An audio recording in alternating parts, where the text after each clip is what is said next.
What's up, guys? Welcome to my channel. Please check the timestamps below so you can hop directly to the tarot readings for Gemini, Virgo, Sagittarius, and Pisces.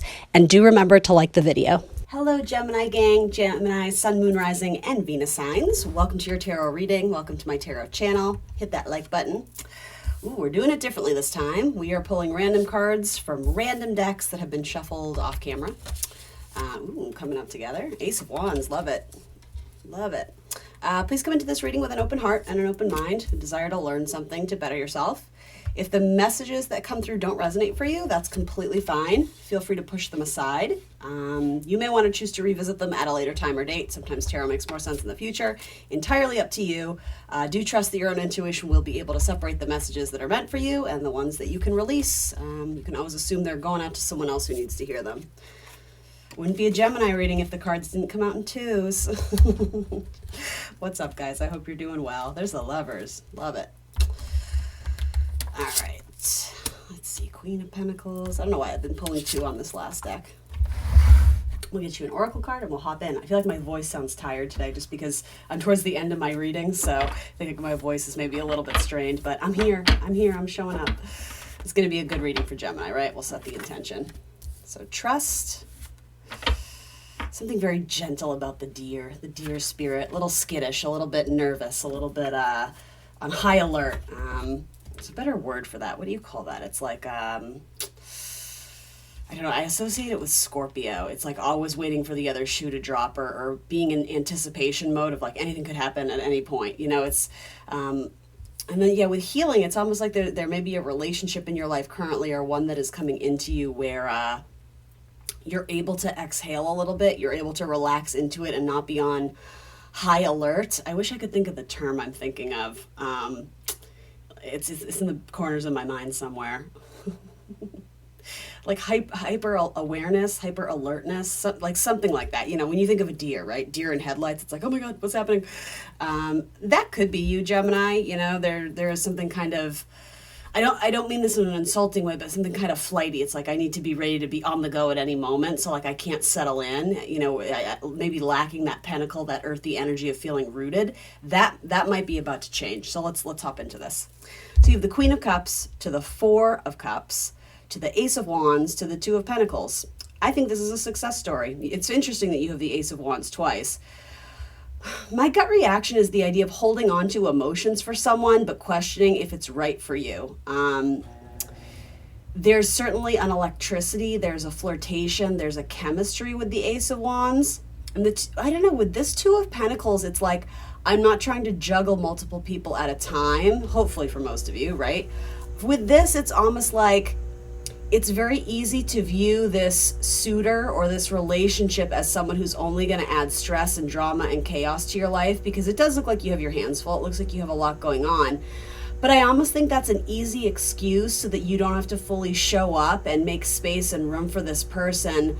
Because it's easier to write them off as a chore, but it's a very interesting message is that with the Queen of Cups, you hold a lot of feelings for this person. And I almost get that, like, this person is actually going to make your life easier. This person is going to, I'm not saying they're going to swoop in and save you and be Superman, Superwoman, and, you know, be the answer to all your prayers. I'm absolutely not saying that. But I don't know. Part of me is wanting to relay that if you haven't already, you should give this person a chance. And with this Two of Pentacles, it's a very unusual depiction. Granted, it's housewife tarot, right? So like everything is with a little wink and a nod, right? But the way she's releasing it, there's almost like this, what are you going to do? Like, life is messy, so we have to embrace it as that. And rather than like pigeonholing, is that the right term? I don't think that's the right term. But by blocking our blessings, because yeah, we have so much going on, you know, by doing that, what are you missing out on? What opportunities in any sort of, relationship? I think this is probably romantic, but you can view it as a partnership, a friendship, whatever. by being so stuck on either outcomes or a fixity of like, well, I have to do this first, then I'll make time for that. It's like, well, then you're never really going to make time for it. It's about working through life's chaos, knowing that there's going to be ups and downs, right? And I mean, essentially, too, it's easy to forget with the Two of Pentacles. I think it's a card that people frequently write off as like, you know, indecision or, you know, masterminding two people. But like, we have to remember, too, like, it's a Jupiter card. There's blessings of this card. And I almost think there's a message here of like, the blessing of understanding that life is messy and we work through it, and there's a light and a goodness by just accepting things and people in our life and our circumstances for what they are, and trying to see the beauty in that too, like seeing the beauty in the mess. Isn't that a song, Beauty in the Breakdown? I always associate it with that movie Garden State. I feel like some of you that might mean something specific. I feel like the band's name was Frou Frou. Did I just make that up? I don't think I did. That's what I'm hearing. I'm hearing there's beauty in the breakdown. I don't know. Natalie Portman. You guys know what movie I mean, right? Maybe some of you are from Jersey. Drop it in the comments if you're from Jersey. Anyway, you have Two of Wands twice. Yeah, this doesn't have to be a love reading, but I'm going to be honest. It feels like that's where this is headed. If I see things about career, money, and finance, I will bring them to your attention, but I've just got to keep going on this little tangent because that's what I'm being guided to do. So you have Ace of Wands twice, and then you have the Aquarius card right smack in the middle of your spread. And what I love about this, it literally says pow. Like, this packs a punch. I see this as being reciprocated. I think both of you bring a lot of, I just heard big D energy, right, with your Ace of Wands. It's in a different way, but I think there's a compatibility, there's an electricity, there's a magneticism. I think I just made that word up. Magnets, right? You guys attract each other. And I think you both bring equal amounts of passion, desire, and I hate to use the word responsibility because it sounds so like mundane and boring, but I mean, you need a person who brings responsibility, like a responsibility to the relationship, to themselves, especially first and foremost, and, you know, to the commitment, to the partnership. I think, Gemini, you tend to get into relationships where you do most of the heavy lifting because it's easier for you to feel needed versus asking for help. Ooh, that hit, didn't it? Did you guys feel that too? I mean, the message, right? Is that true for some of you? It's like when we compare the Ace of Wands, one is like this heavy, burdensome, it's like this giant branch. We have to cut it off the tree and carry it around, and like, it's heavy, but it's like you're willing to do that for the right person because it also puts you in control. Whereas, like, you know, people you may choose to date, it's in a sense like it could be fluff. It could be like this Ace of Wands where it's like, oh, I'm just gonna pick it up with my pinky fingers, and it's just gonna be this little, like, you know, like half in, half out, or half committed, but it's like this person sees that you're doing all the work. And like, part of it's self-accountability, because part of it is you don't allow other people to show up for you fully in the way that you show up for other people. It may have to do with control issues. It may have to do with trust issues. It may have to do with self-worth issues, though. Like, my person deserves all of me and I will dedicate my life to them, but I don't deserve someone who's going to mirror that back to me. And I'm not saying you're consciously thinking this, but if you really kind of dig into it, honestly, in relationships, you know, for those who have dated multiple people, like, has there been equilibrium? Has there been balance? Or do you throw your entire life into something and receive very little back? I think that's worth contemplating.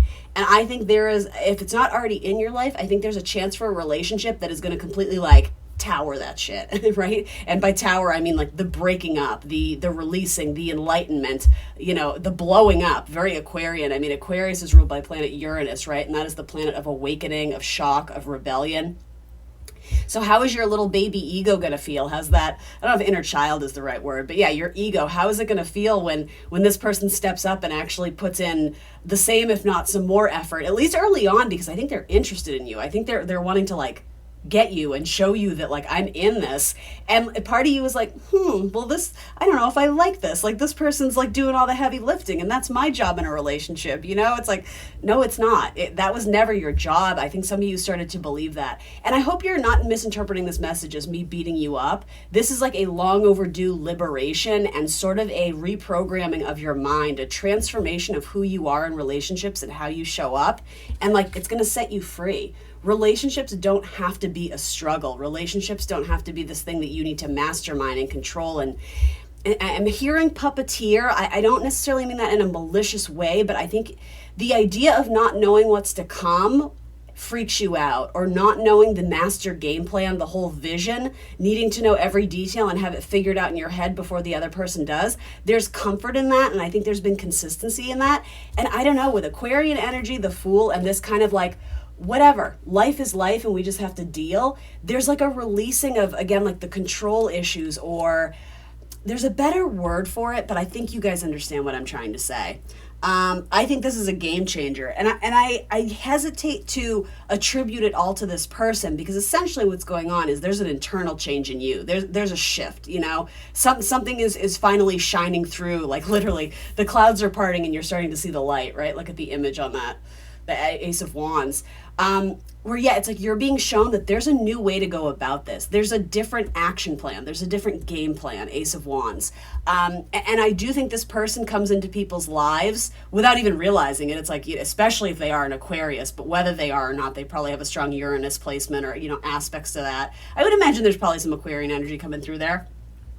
Their differentness helps enlighten people. It brings change and awareness and awakening into people's lives. So this is something they do without even realizing it. I mean, maybe they work in a job that is very innovative and ahead of its time, or, you know, they do something atypical, different, rebellious, maybe, but it's almost like their purpose in life is the impact they leave on people. It's like they meet someone and someone is changed by having them in their life, but ultimately it sets them down or sets people on their path of where they're supposed to be. It's like the universe sends this person as like an angel in disguise to like nudge people in the right direction. And again, I'm talking very like symbolically, you know, metaphors, you know, spiritual woo-woo stuff, but I absolutely stand by it. Like, they pack a lot of heat, they pack a lot of power, and quite literally it's like your life is never the same after meeting this person, whether you choose to be with them long term or not, you know? So let's read the card. It says Aquarius, the innovator, experimental, rational, unique, liberal, electric, group-oriented, humanitarian, free, radical, eccentric, diverse, futuristic, utopian, idiosyncratic, disruptive, edgy, and detached. Yeah, this person is a disruptor in your relationship patterns. And for most of you, it's for the better. How that disruption occurs, it's going to be a little bit different in all your storylines. Because I'm going to say this. I see two Ace of Wands coming together that... it's very powerful, it's equally distributed, there's an equal amount of passion and chemistry, and both people are going to show up and do the work. There is also a storyline here where you have shown up in relationships expecting and anticipating and adhering to your own self-imposed prison of, I do all the work. Other people don't do work for me because, again, self-worth, control issues, I don't know what it is, fill in the blank. You might not even be fully aware of it. So I also think there's a reflection on past relationships where there wasn't this equal distribution and there wasn't this reciprocation, or there's a better word for, I'm hearing unrequited love. Am I saying that right? It sounds jumbly when I say it out loud, but you know what I mean. There wasn't that same being on the same page as your person. So I think there's some reflecting on that. And so I will offer this. There really is no good and bad people. We're just all people, right? We're all just doing our thing. Nobody really comes into life thinking, I'm the villain in this scenario, or nobody intends to be, right? So I'm going to say, even the people who didn't do the heavy lifting, who showed up to a commitment and were very, I don't know, flighty, non-consistent, didn't respect you, there's a better word for it, but yeah, like inconsistent and selfish, those people who you look back on and you're like, what an effing a-hole, even that person was an awakener for you.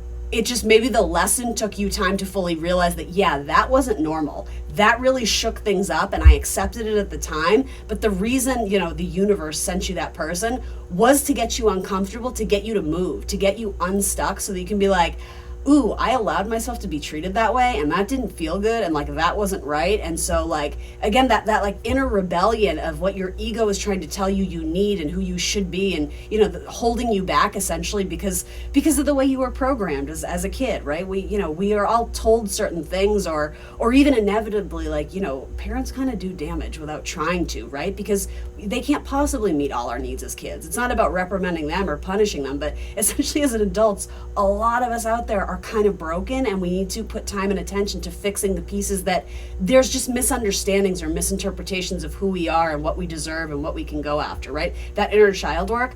So anyway, be it negative or positive, the relationships in your life have served you, but there's a huge component here to being awakened in relationships. I'm going to say specifically romantic ones, but you can reflect on that and see how it's played out in friendships for you, right?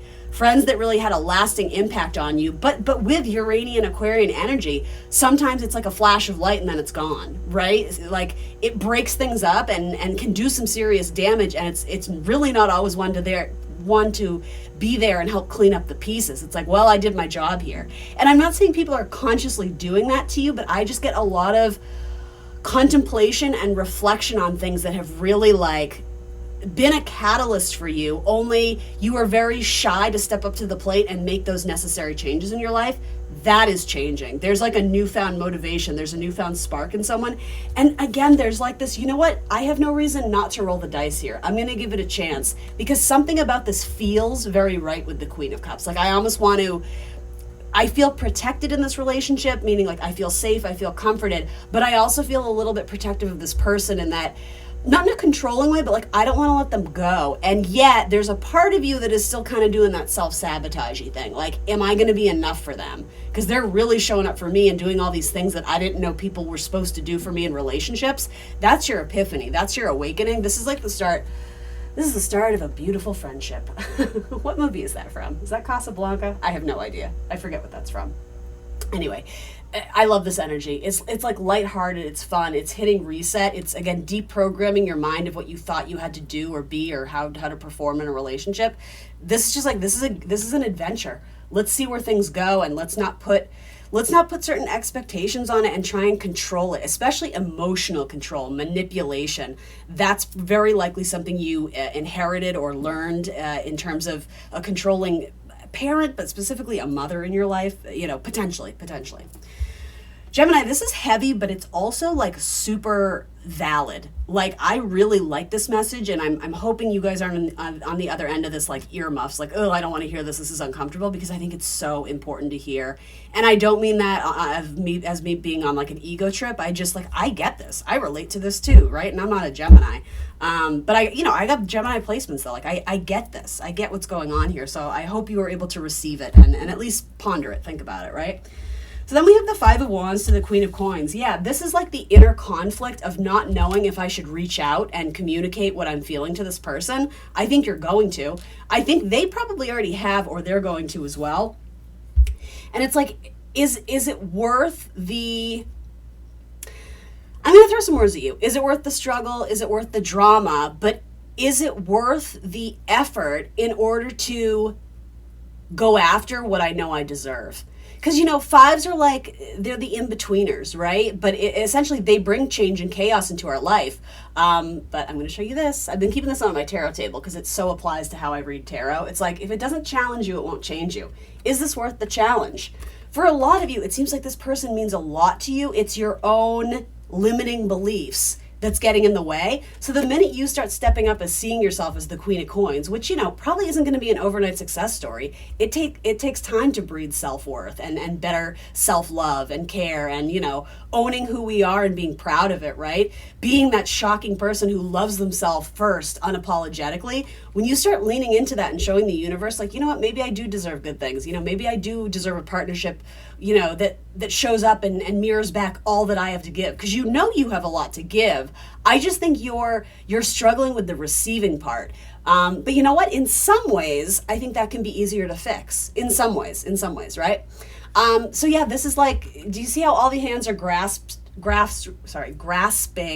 the wands, except for that very bottom one? That hand is open, and it's like, this feels like the ending to a very important movie. I wish I could give you an example, but it ends with like that, oh my God, are they going to do it? And then it turns to black and the credits roll. And it's like, write your own adventure story or something like that. It's like you're being presented with a fantastic opportunity, and the only thing that's holding you back is you. So you get to decide, are you going to take a risk? Are you going to roll the dice? Are you going to express yourself freely and without hesitation and without fear or judgment or guilt?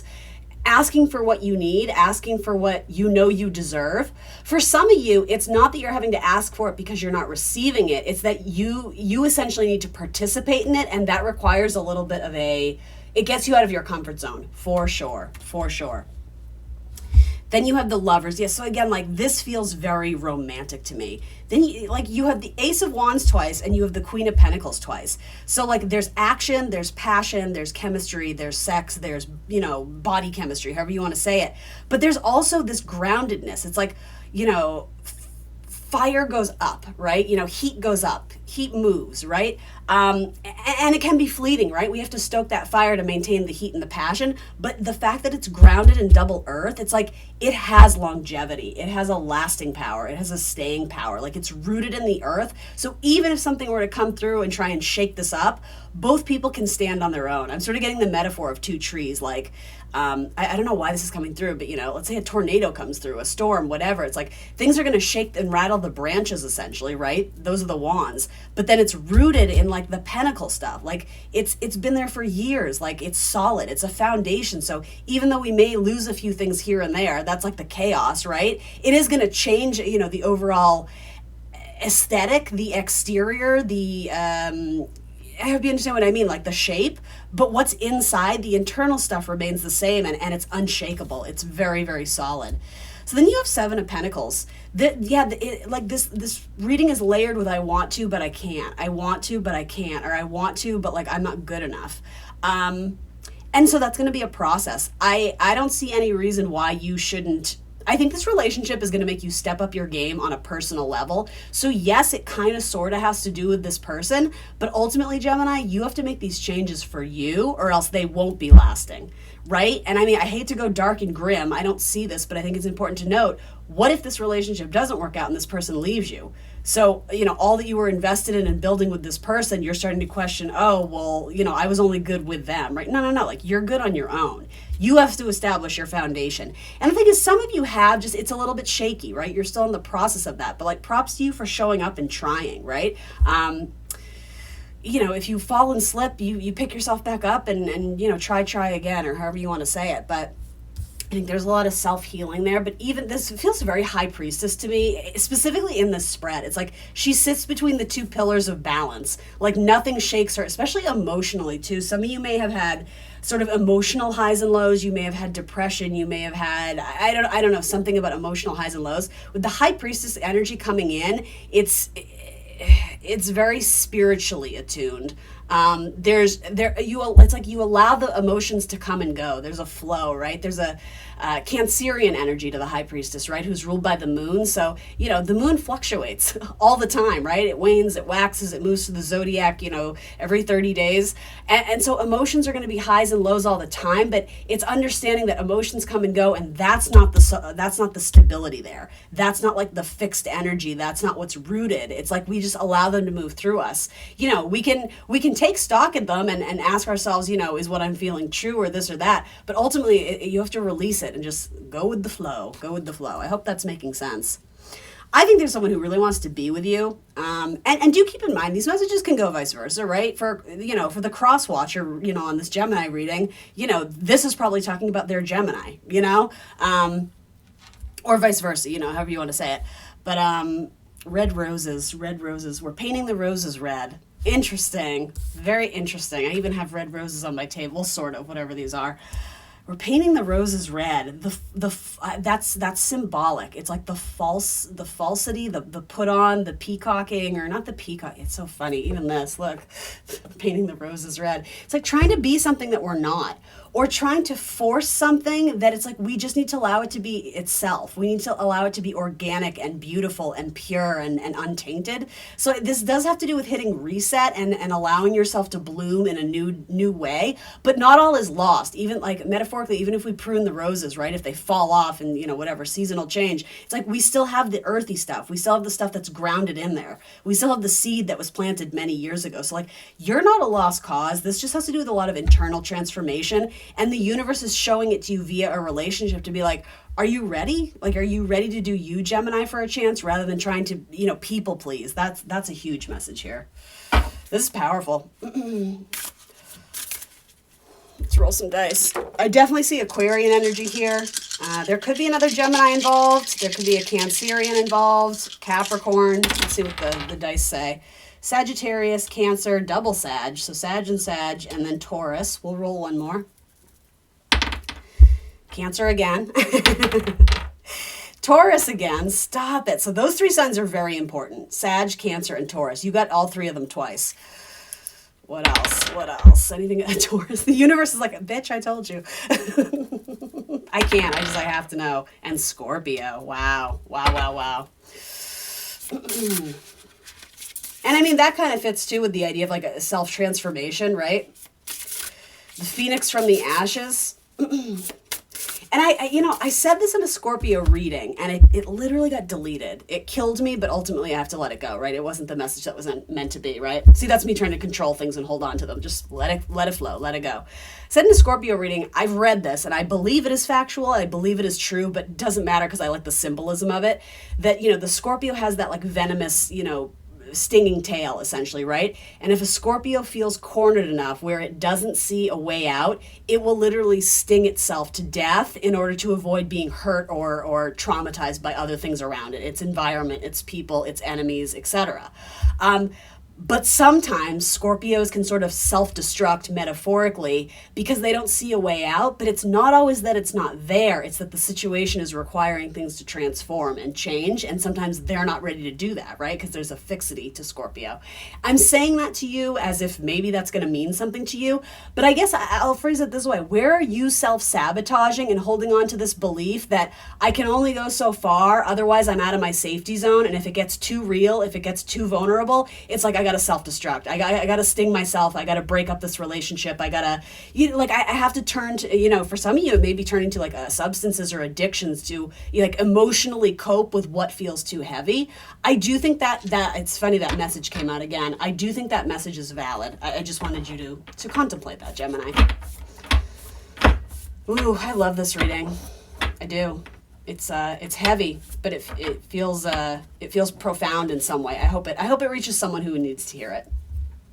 I am in divine flow, and I move in alignment, yin and yang, unity, balance, energy, and manifestation.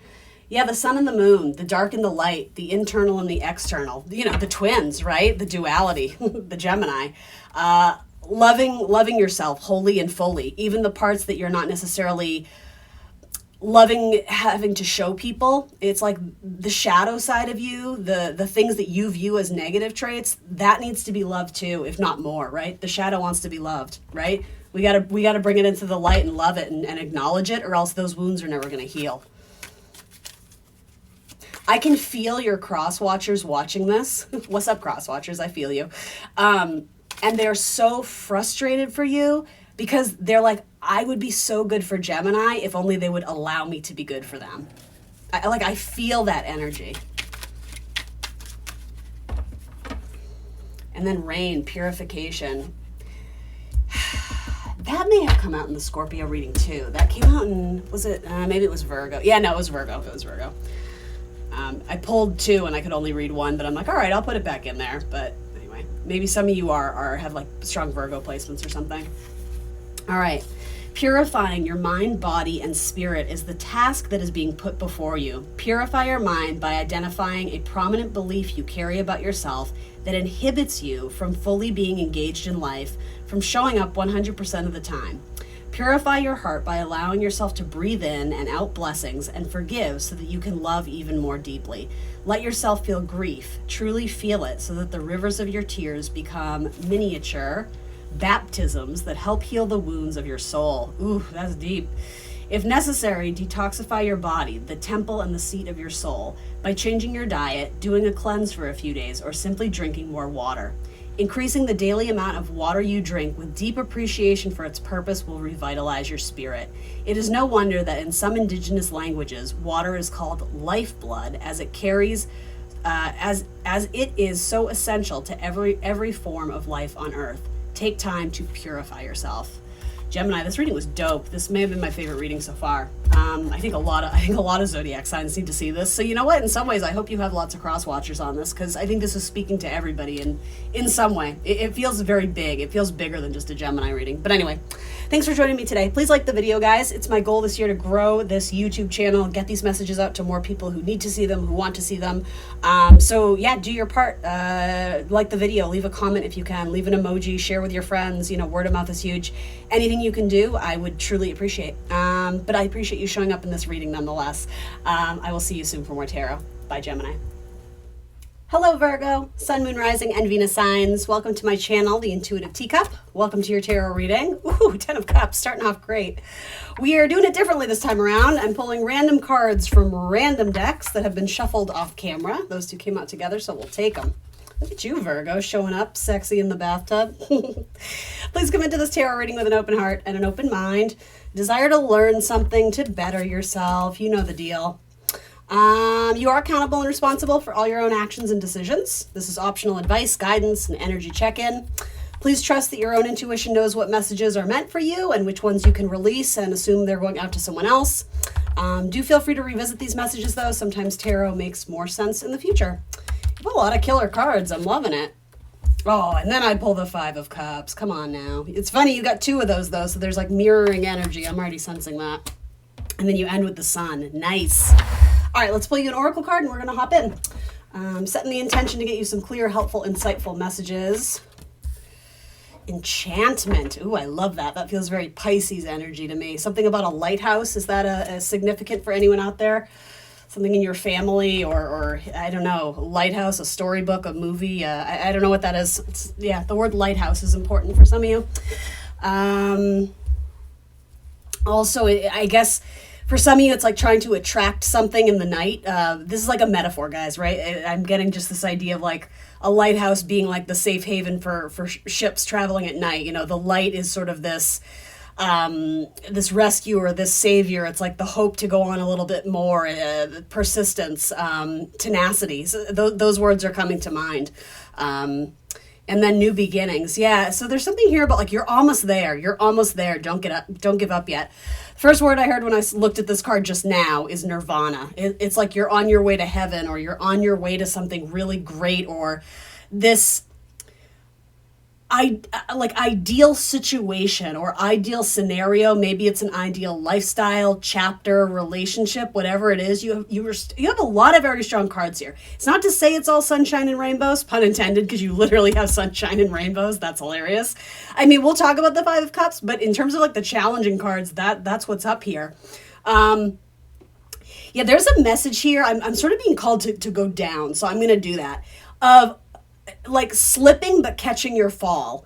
And I'm not exactly sure what that's in reference to, but like you didn't lose it all, you didn't spill it all. So if you're feeling like you've reached like some sort of rough patch or sort of dark night of the soul, you know, and I don't mean to be insensitive, right? I never say it because of this, but you know, in metaphor, this card can be like crying over spilt milk. It's like we feel like all is lost and we've lost all hope. We were so close to having that thing, or we could just about taste it. We could just about touch it. And for some of you, it feel like it vanished, or you can't see it anymore, or you lost that drive, that initiative, that hunger that kept you going. You just kind of hit a plateau is what I'm trying to say. With the 5 of Cups, I just keep getting this metaphor of like you trip, but you don't quite fall. You're able to catch yourself. And so something is very, very, very much salvageable from the situation. It might be a romantic partnership, guys. It could be a partnership of any kind. But yeah, you're going to have to do the detective work a little bit too, because you know the personal storylines going on in your own life. But yeah, from the 10 of Cups to the 5 of Cups, it's sort of this metaphor of like, take 3 steps forward, 2 steps back. 3 steps forward, 2 steps back. And it's not that that's your methodology. It's not that that's your goal and what you're trying to do. It's just the nature of what's going on here. But the thing is, you know you're making progress. You know you've made huge strides forward. So don't get tripped up on the errors or the mistakes. Because essentially the 5 of Cups here, it leads to the Chariot, which is a card of victory, right? It's a card of, for me with these 2 cards coming up, I almost want to say like, you're home. You're home now. You're home free, or you hit the home run. Something about home is very important. Cancerian energy, the home, the family. The Chariot is a huge card of bravery and tenacity, finding the internal balance, and again, sort of being in that determined mindset of like, I'm going to push through this, come hell or high water, whatever the obstacles are. Capricorn season, there's typically lots of obstacles in Capricorn season. Like, I'm going to push through. I'm going to come out the victor. I'm going to come out the winner. I really love that. Yeah, and so right smack in the middle of your spread, you have the Capricorn card, the boss, serious, authoritative, ambitious, realistic, structured, traditional, wise, enduring, accomplished, badass, majestic, competent, prepared, down-to-earth, corporate, reserved, rigid, disciplined. A fellow earth sign, right? So some of that vocabulary, you may see traits and qualities of that in yourself. It probably is kind of encouraging you to step into Capricorn mode, right? So let's see, where would that be for my Virgo risings? Let me think about this. So Taurus, Virgo, Capricorn. So for those who are Virgo rising, there's a strong chance, but not absolute certainty, that Capricorn rules your 5th house, which is interesting because that's the house of pleasure. It's the house of play, of creativity, of sex, right? Sex more for recreation, right? Sports, hobbies, leisure activities, and also like it's sort of your inner child and the house of your own children, your babies, essentially what you give birth to, whether that's, via your body or, your art, your creations, things you put out into this world that are an external expression of yourself, so to say. So it could be that in Capricorn season, you're being nudged to have some fun and maybe date, get romantic, get sexy. I mean, you do kind of have some cards indicating that. I don't see anything here about revival of things from the past. Not to say that couldn't happen, but this almost, I'm sort of confused because maybe confused isn't the right word, curious. Because for some of you, it feels like you were in a partnership and you felt like you started to lose grip on it, or you felt like this person was exiting your life or losing interest. And I don't think that's the case at all. I think it's headed into a higher commitment.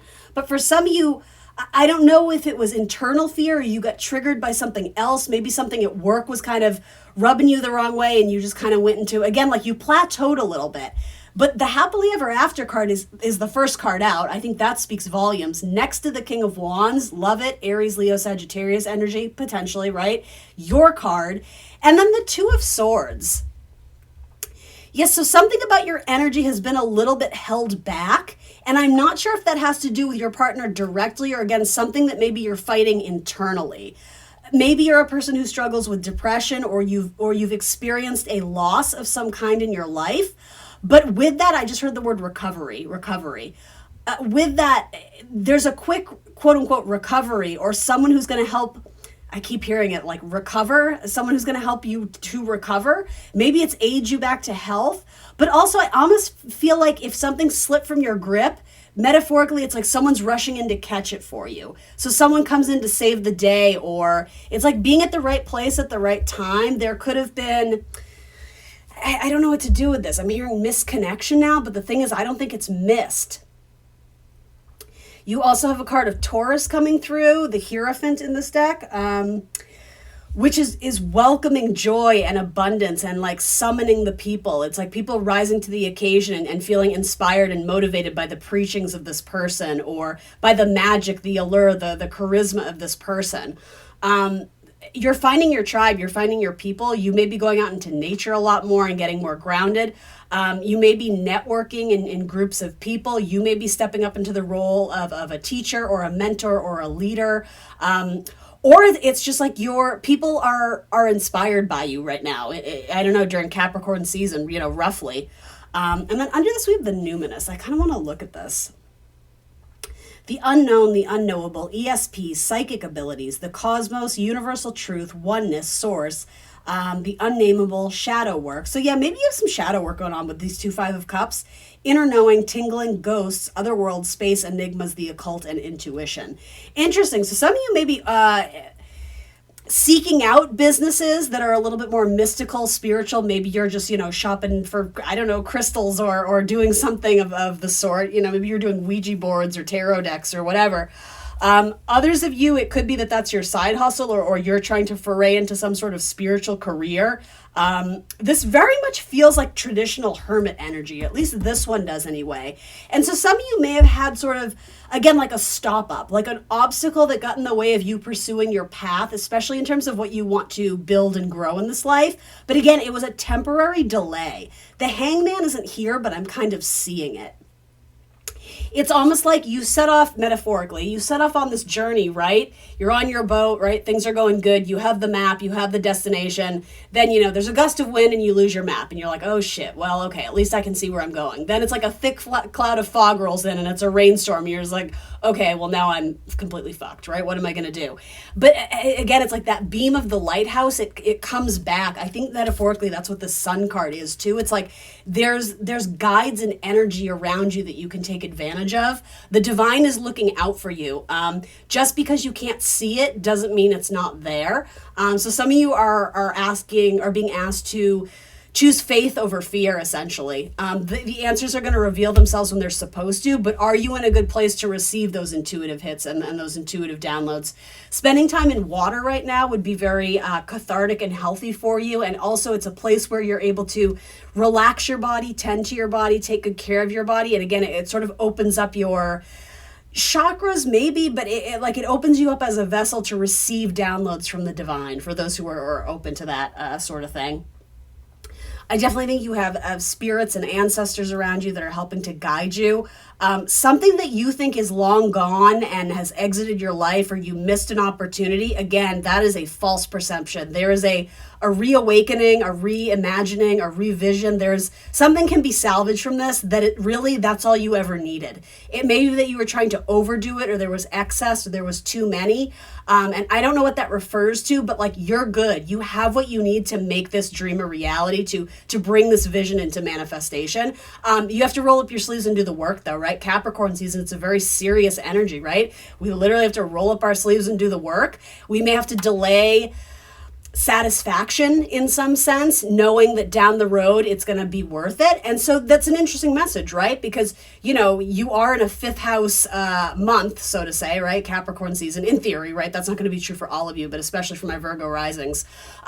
So there's almost a responsibility for you to get creative. There's a responsibility for you to play and have fun, because therein lies the answers that's going to help you solve this problem or this conundrum, or it's going to expose you to something. It's going to connect you or link you to someone who's going to be a key player in your journey forward, in your spiritual path. Again, it could be a mentor or someone giving you advice, guidance. It could be a very good friend, particularly a fire sign, Aries, Leo, Sagittarius.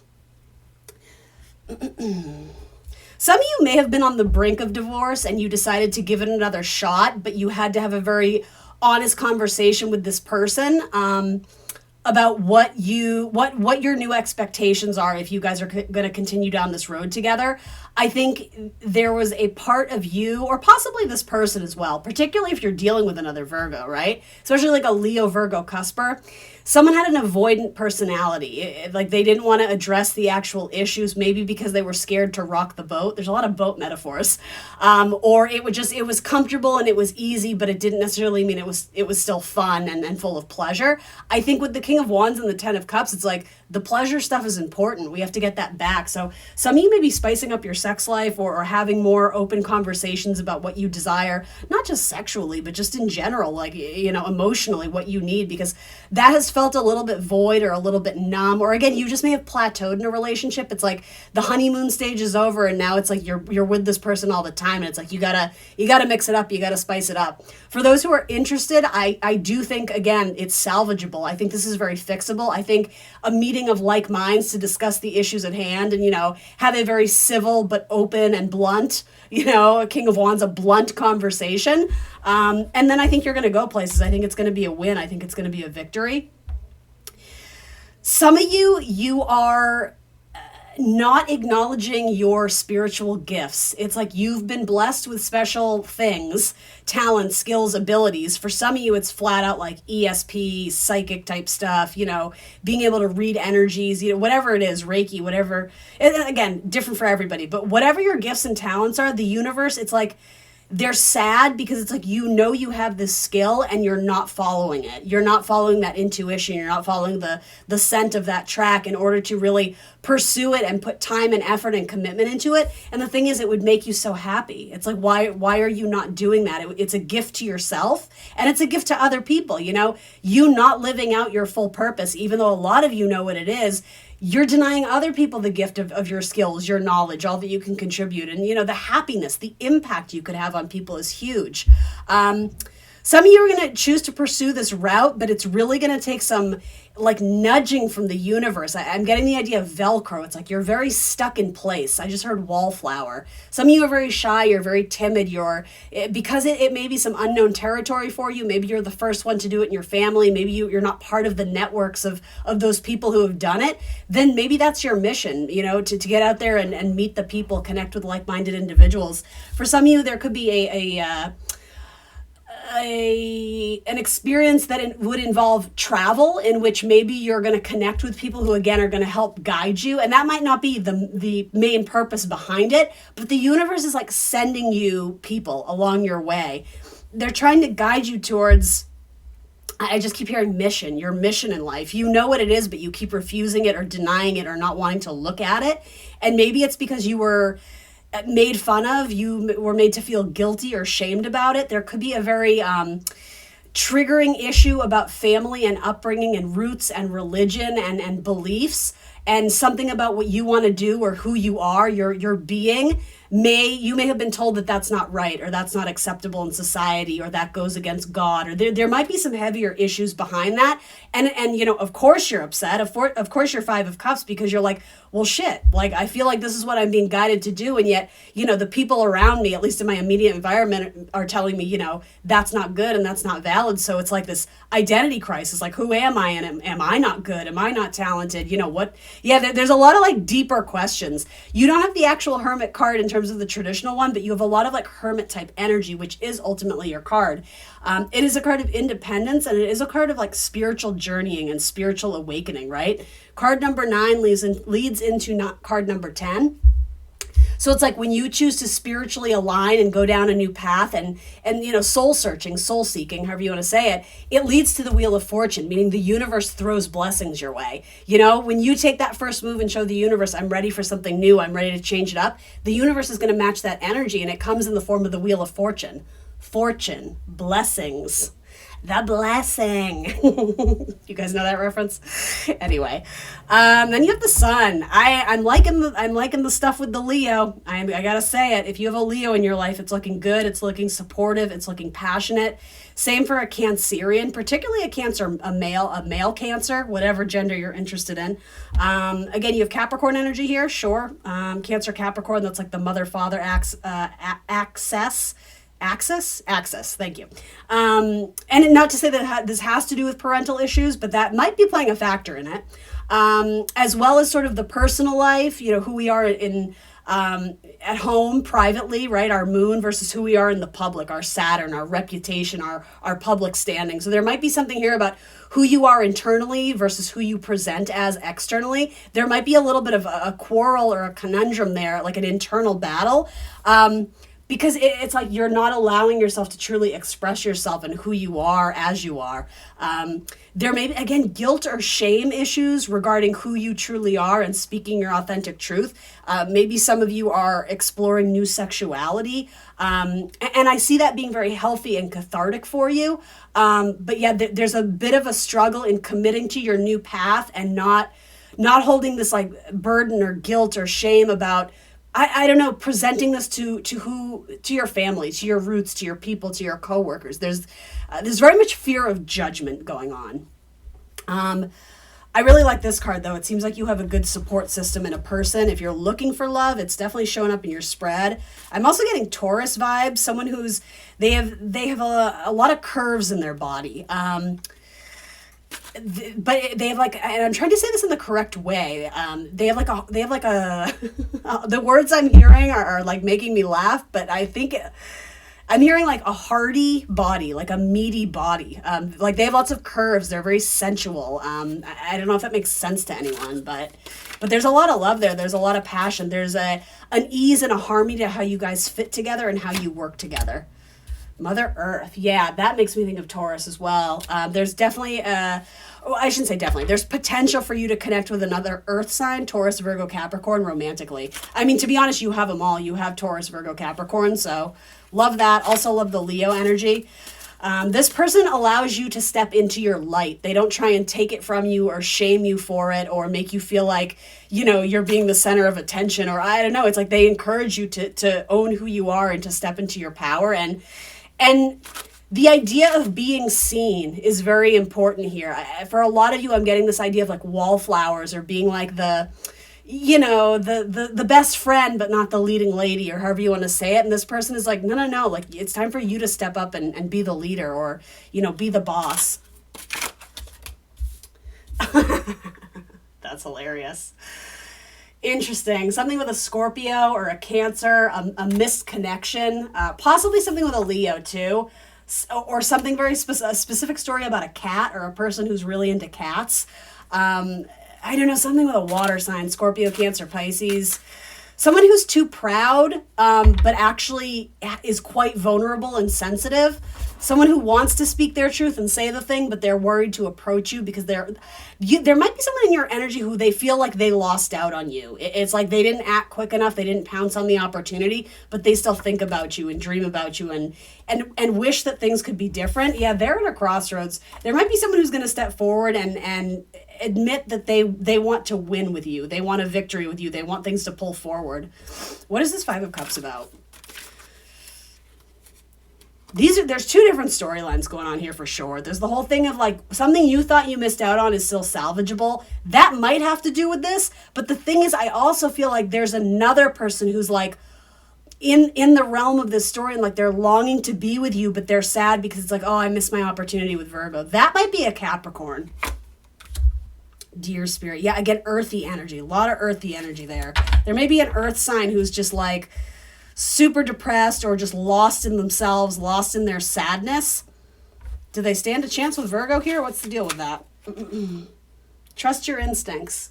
So you know the truth about this person. I think it's complicated. That's what I get from that. That may have to do with the Scorpio as well. And the spirit of luck. I don't know. Depending on your mood, you may welcome in conversation if this person were to reach out to you. I think for those who are single and looking, or kind of sort of single, or it's complicated, there's several people showing up here. So I'm just saying the potential is there. Someone is going to offer you enchantment. You're going to be enchanted by someone, and vice versa. It's okay, I don't know what I'm doing either. Sweet oblivion, uncertainty, fate, and humor. I love that. I also love like the teacup, because obviously my name, right? The intuitive teacup. I think I'm going to put this up on my shelf. I love this card. But yeah, what did we say earlier? Have faith over fear. That's definitely a message that's coming through here for Virgo. Sweet oblivion. Let's see. Move, a rolling stone gathers no moss. Discover, look up at the early dewdrops before they disappear with the morning sun. I feel like I'm going to put that near the sun. That just feels appropriate. And then generosity, sow seeds of kindness. Well, you always do, don't you, Virgo? All right, last but not least, Earth Magic Oracle. Let's do one card for Virgo. Since it's Capricorn season, we're doing the Earth Magic cards. What would help? I almost called you Capricorn. What would help Virgo? Something they need to hear? That came right out. The rain, purification, and waterfall. Don't go chasing them. Yeah, I said it. I'm a cornball. I kind of want to read Waterfall, though. Do you? What do you think? They're kind of long. I don't want to do two. Oh, I see. I open right to Waterfall. Done. Decision made. Thank you, Spirit. That's so funny. All right, so Waterfall.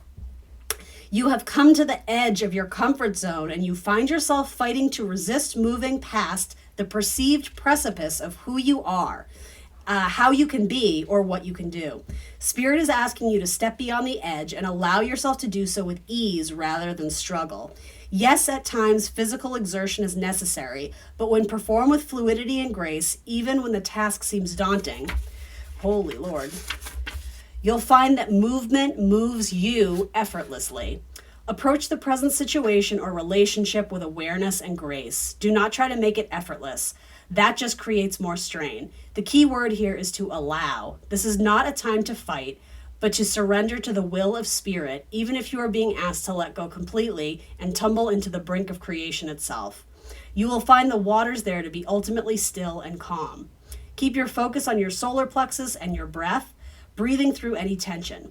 Relax and yielding to the movement that is occurring at any given moment makes life effortless. I love it. Waterfall. All right, Virgo, that's what I got for you. Please remember to like, share, subscribe. I'm trying to grow this channel in the new year. That's like my main goal. I love doing this and I want to keep doing it. So I'm hoping my people show up for me. So if you can like this video, that would be great. If you want to leave a comment, even better, leave an emoji. Tell me if this resonated for you. Share with your friends. You know, word of mouth is huge. And of course, book a personal reading if you're interested. Other than that, thank you so much. And I will see you soon for more tarot. Hello, Sagittarius gang, Saggy, Sun, Moon, Rising, and Venus signs. Welcome to my tarot channel. Welcome to your tarot reading. We're doing it a little differently this time. We are pulling random cards from random decks that have been shuffled off camera. As always, please come into this reading with an open heart and an open mind, a desire to learn something or better yourself. If the messages that come through don't resonate for you, that's completely fine. Feel free to push them aside. You may want to revisit them at a later date or time. Sometimes tarot makes more sense in the future. And trust that your own intuition will separate the messages that are meant for you, intended for you, helpful to you, and the ones that you can release and maybe assume they're going out to someone else who needs them.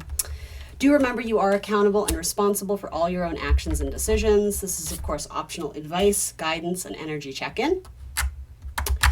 Setting the intention to get you some clear, helpful, insightful messages for Sagittarius. All right. Who are you going to break bread with? There's like a meeting of the minds or a peace offering or a heart-to-heart I see in your future. Let's get you an oracle and then we'll hop right into your actual reading. Some of you are definitely venturing off into unknown territory in terms of your career and it's like a big message here, but it's like your legacy. It's like what you want to do in the world and create in the world, how you want people to see you, what you want to leave behind, you know, many generations down the line after we're all long gone. You're sort of having a inspiration in a new direction with the Emperor to the 9th house. It's like something you're seeking. It's like you're on some sort of new quest or spiritual journey to bring a lightness, warmth, fun, but also enlightenment to the world. So some of you may be pursuing something that involves teaching or education or a mentorship of some kind. Yeah, focusing more on your authentic self-expression, you know, Leo energy, because it makes you feel incredible. And I think you're starting to understand that other people benefit from it too. I just said something similar to another sign before you. I don't know if it was Gemini or whatnot, but it was like there's this realization that a lot of people come to that by not living your life, by not living up to your fullest potential and separating yourself from who you think you're supposed to be versus who you actually are versus who you want to be, when you're in that light and embracing your gifts and not in that headspace of, you know, self-criticism or being susceptible to other people's judgment, when you're just doing it and walking the walk and talking the talk, you realize it's not just you who benefits. Like, yes, you feel amazing and incredible, but all the other people around you, it's like you're a fire sign. You inspire people around you. You know, we can sit for hours at a campfire and just watch the fire, right? Just watch the light do its thing. I always say it, especially to the fire signs, but really to all the signs, you know, your sun placement, you're meant to shine, you're meant to glow, you know, people want to see what you have to offer. It's like they want what you got.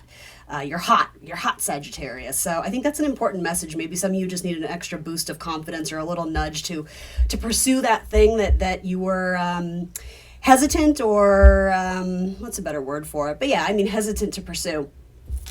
The world I see as the conclusion of a very important chapter where you're starting to liberate yourself from something that was stuck. And liberating yourself from something that was a more controlling energy. And maybe Sagittarius, it was your own self-undoing, right? Maybe it was your own nature that needed a sense of control that wasn't allowing you to fully pursue and explore the life you want to live. You have the 8 of Swords, but with the King of Swords to the world, it's like we're cutting that shit out. And, you know, it's easy for me to say, right? You know, it sounds so simple when those two cards come out together, but no, the world indicates like this has been a Saturn process. This has been a long time coming, but it's almost like you had to work yourself up to the mindset and the mentality of understanding that you have bigger things ahead of you. and not letting sort of like the little setbacks or again, fear of any kind, the Saturn stuff, hold you back. It's not to say it's been an easy journey for you, Sagittarius, but it's made you stronger. It's made you become aware of your own capabilities, your own strength, your own resilience, your tenacity, and really a good Sagittarian word, your belief in yourself, your belief in a higher power, your faith in the universe, so to say. I think you're starting to step into your gift now more than ever. Not to say you haven't forayed into that realm or tangoed with it, so to say, but it's almost like, I don't know if some of you maybe had a wake-up call where you kind of realize like, oh shit, like I have one life to live, you know, especially in Capricorn season, right? Capricorn ruled by Saturn. Saturn is the great timekeeper, right? And that can be a tricky energy for Sagittarius, you know, completely opposite vibe of Jupiter, right? Saturn is constrictive. It restrains. Again, it forces us to focus and be serious and be responsible and become the mastery at something. Now, Sagittarius, you can absolutely do that, right? You know, you have a Saturn placement in your birth chart like everybody else. But with Jupiter, it sometimes wants to expand and go big without necessarily having to be tied down to become the master of something. And so I see there being like a nice little balancing out of that. It's like, I think some of you know you're going to have to pursue something educationally, or I don't know if it's go back to school or take a course or take a class or just study up on things that interest you, because it's going to add more tools to your tool belt. It's going to make you a stronger, more enlightened person, but also it gives you more oomph to give people advice and guidance and share knowledge, knowing that there's some sort of base and foundation for it. You're not just kind of like talking out of your ass, right? Very interesting. Yeah, there's some interesting people that you're going to meet along the way of this potentially new journey with the world. It's like the beginning of a new chapter. Some of you are quite literally writers, poets, you know, maybe you're composing music. Writing is coming through here very strong and metaphorically, but also literally like turning to the next chapter. Some of you may be doing a lot of reading. Some of you may work in libraries or something with art. I'm hearing archival. So archives, archival footage. I don't know. Something to do with history and time. History and time and space. That sounds very Sagittarian to me. And then you have the Four of Wands. So a chance circumstance, a chance encounter where you were able to blend energies with someone who very likely helped to liberate your mind. Again, being able to maybe cut right to the chase and say the thing that you were scared to say, or really I'm almost getting to instantly say with ease, effortlessly, the thing holding you back. And this is someone saying it to you, and it's like this, it's not so much an epiphany moment, because I think you knew, but they were able to pinpoint it so effortlessly that it kind of took you aback. It made you kind of be like, whoa, wait a minute, like what's going on? And something about the way they phrased it, there wasn't criticism, there wasn't judgment, it was just an observation, and it made it okay for you to kind of accept where you were at, but then also focus on like, if it really just does break down to this simple thing that's been holding me back, then maybe it really is that simple to start to change my habits and change my pattern and change my thoughts, change my belief in order to go after that thing. Because here's the thing, I think it scares the you-know-what out of you. I do. But again, that doesn't mean it's not worth going after. It's about, you know, moving through fear. You know, isn't that some expressions like courage isn't the absence of fear? It's about moving through the fear, you know, knowing that it's going to be worth it. That feels very Capricorn to me too. Yeah, so major career changes ahead for a lot of my Sagittarians. Becoming the master of your craft, the master of your skill, becoming sort of the leader of your own life, the person who calls the shots and not necessarily feeling bullied or intimidated to be something or do something that you don't want to do. A lot of you, there's been like a heavy Saturn energy. And I guess I'm just thinking about the astrology. I suppose there still is, but it's an opportunity that's going to challenge you in a way to get you to work at something that's been a long time coming. I'm saying that because for those who have placements in Sagittarius, which if you're watching this video, I assume you do, right? Your sun, your moon, your rising. Planet Saturn has moved into Pisces, and by default, Pisces is a sign that squares you, so it agitates. It essentially kind of is going to light a fire under you to show up and start... In any area where you may lack, you're going to have to start putting in more time and effort, but it is a very necessary lesson. And I'm not saying that in a negative, like you need to be schooled or you've been irresponsible. That it just simply is the nature of Saturn. It's like, okay, we got to buckle down and do this thing now. So with Saturn in Pisces, you know, I don't know, Pisces rules medicine, Pisces rules dreamscapes, the mystic, Pisces rules God, religion, Pisces are, creative, hopeless romantic artists. So, maybe something in there. It's like, okay, if I'm going to be a creative, if I'm going to earn a living making my art, I kind of have to hunker down and become the master of it. And despite my inner critic, just kind of go for it and hold myself accountable and responsible for meeting my goals and meeting my deadlines. With Saturn, we have to be on some type of schedule of sorts, right? Even though that sounds so like, ugh, and weighted, it is. It's because Saturn is a weighted planet, right? It's not full of hot air. Anyway. But yeah, major changes in terms of your education, teaching, training, again, potentially to switch careers, or even if you're not switching careers, it's just pursuing something that it's almost going to become like a new life philosophy for you, or incorporating and integrating, I don't know, maybe it's religion or spirituality into your daily life and routine because it makes you feel like you're more alive. It makes you feel like you're really living. For some of you, I don't know why I'm getting dancing, which is a very Piscean. I could totally see that. So maybe some of you are pursuing, again, something that's more theatrical, creative, singing, dancing, the arts, for some, right? So let's see, 9th house, seeking. Yeah, what are you seeking? I think that's a big question here. You've graduated from something, so you're able to leave behind a former life, a former chapter, a former, what felt like a construct of your identity. And, this is sort of like being birthed through the birth canal again. It's right. You're coming out on the other side and you're nude, you're naked, you're vulnerable, but it's fresh, it's innocent, it's pure. So it's like, this is the start of a brand new chapter, make good on it. What are you going to do with that, Sagittarius? There is kind of like a fortuitous meeting here, and I'm not sure if it's already happened or if that's coming, but it's someone who has very good, very pure intentions, and it almost feels like an angel in disguise, like a guardian angel. Like someone said the thing that you needed to hear at the time you didn't know you needed to hear it, and it was a game changer. I love it. I absolutely love it. And again, it does have to do with you holding yourself back. It's like the divine spoke through someone, like they were like a channel or a messenger for you. I love when that happens. So 9th house, foreign travel, adventure, higher education, customs, faith, belief, pilgrimages, spiritual quests, aspirations, journalism, there you go, religion, gurus, and risk-taking. So you are naturally associated with the 9th house, right, Sagittarius? Let's see. So for my Sagittarius risings, let's say that would be, I think you're a Leo 9th house. Some of you, right? I mean, it's complicated depending on what systems you use, but yeah, it's like honoring your inner child, honoring your inner spirit, and who you're meant to be, who you're meant to become, who you're meant to grow into in this life. And it's interesting that you have a Leo card. Like, this feels like freedom. This feels like, twirling on the top of a mountain like Julie Andrews in The Sound of Music. And it's just like, I am alive with purpose. I am alive with possibility. It feels absolutely lovely. This fortuitous meeting may have to do with a Leo or an Aquarius, but it certainly doesn't have to. This is also about setting your intentions too, right? In order to manifest and create the life that we want, we have to be able to envision it. And to do that, maybe you need to vision board, or maybe you need to keep a journal, but it's almost like you have to believe that you're already living that lifestyle in order for it to actually materialize in like the 3D around you. So set the intention, know what you're looking to get out of something before you even, dig in, before you even embark on that journey. Because you can always course correct, right? You can always change your mind. That's the great thing about manifestation. It's fluid. It flows with you. But yeah, you may as well try for it, right? The worst that can happen is that it doesn't manifest the way you wanted or hoped. And then again, you shift, you course correct.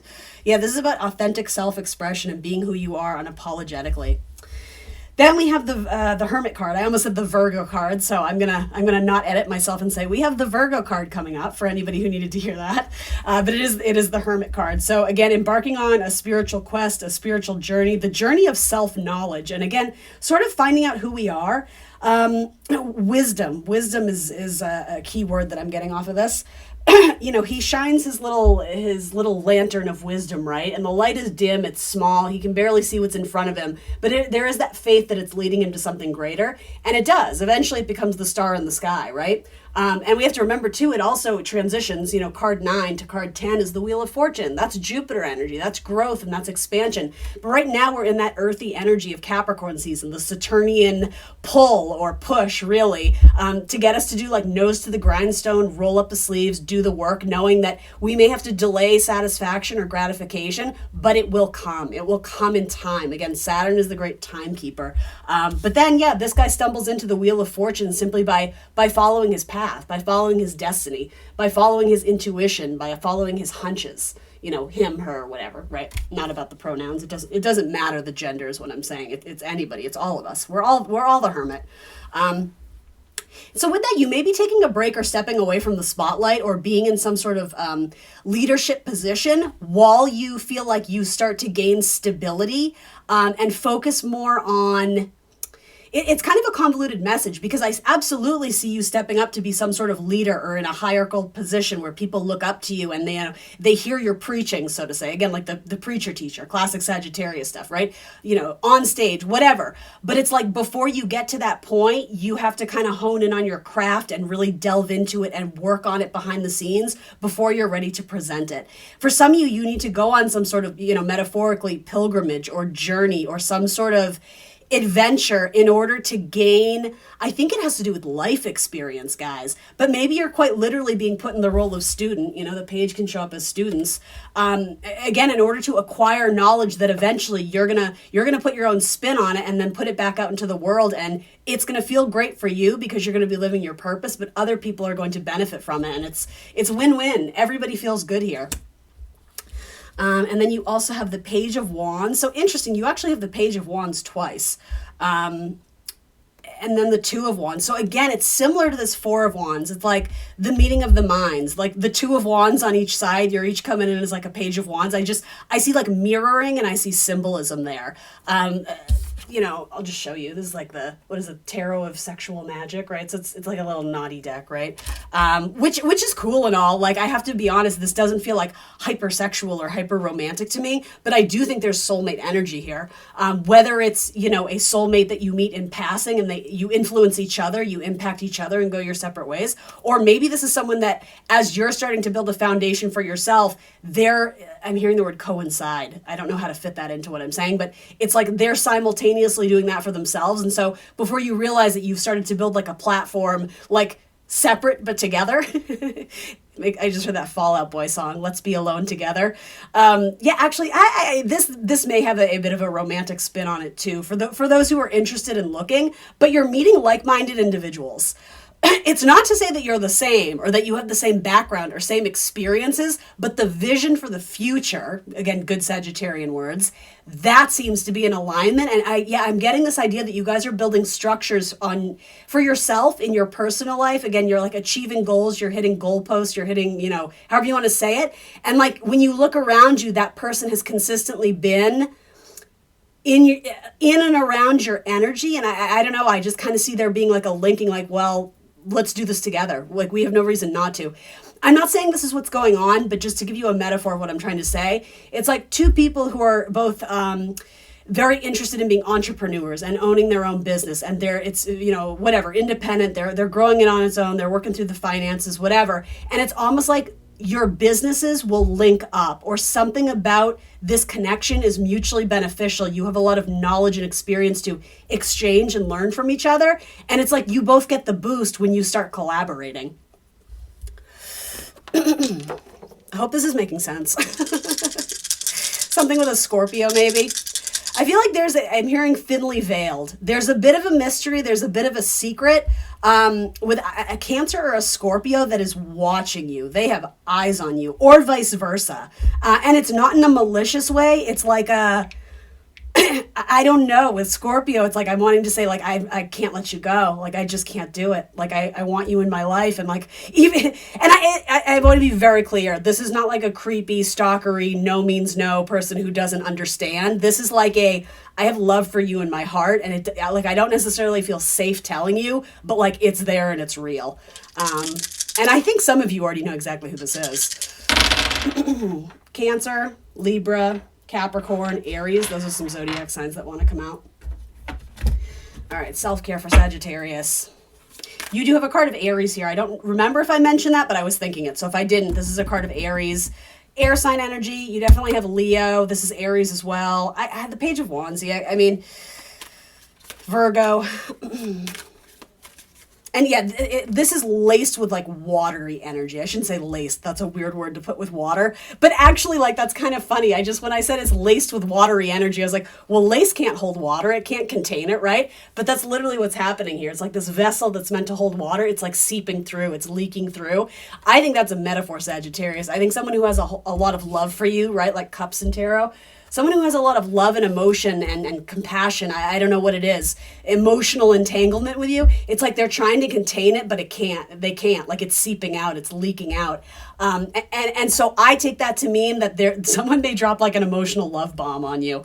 Again, I don't get bad vibes from this. It's almost like someone who prefers to remain in the shadows. Like, this person doesn't take risks like that, and yet they're at a point where it's like, I'm seeing a lot of tears, like pent up.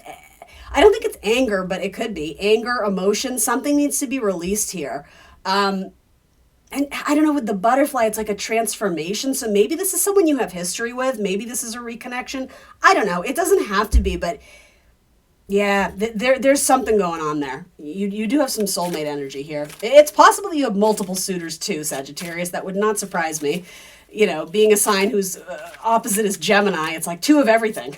Two of everything, please. All right, Sagittarius. What would be helpful? Something that they need to hear. Change a bad habit. Kill a bad habit. Drinking, overeating, or anything else is not serving you.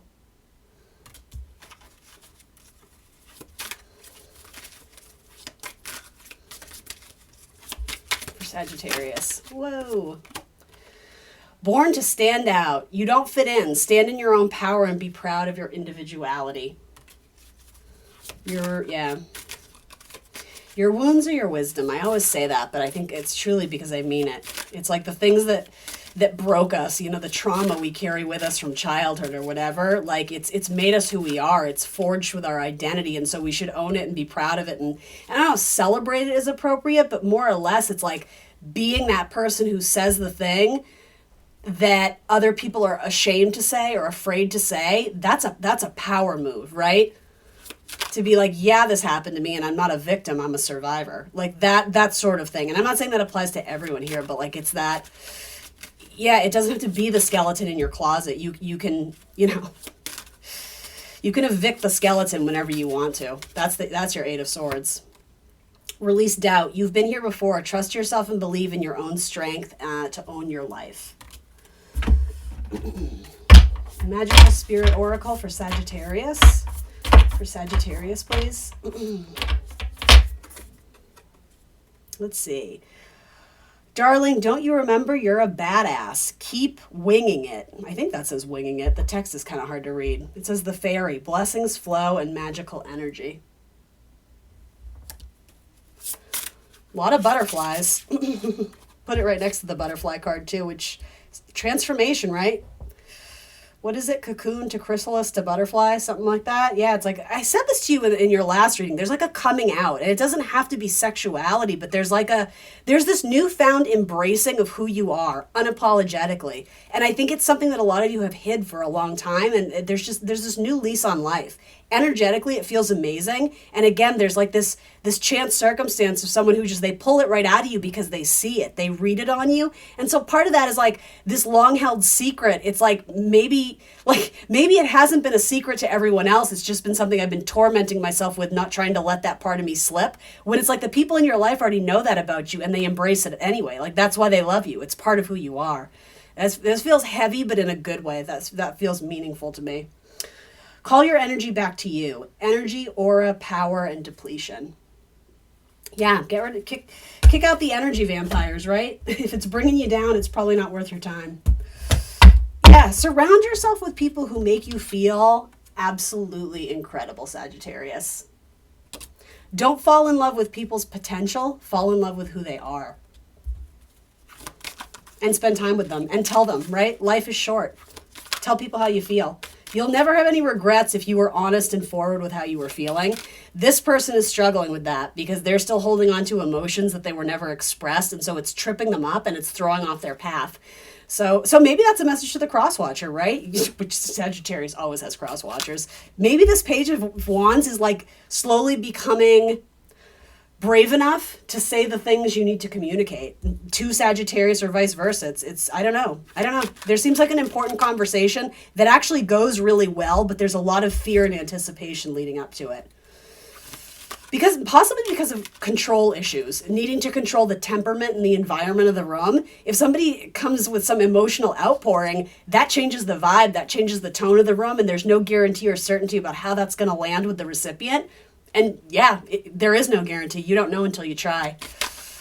But in true Sagittarian nature, roll the dice. You have nothing to lose. Jupiter energy says you're blessed, you know? Someone is going to catch you when you fall. Stone people, vigilance.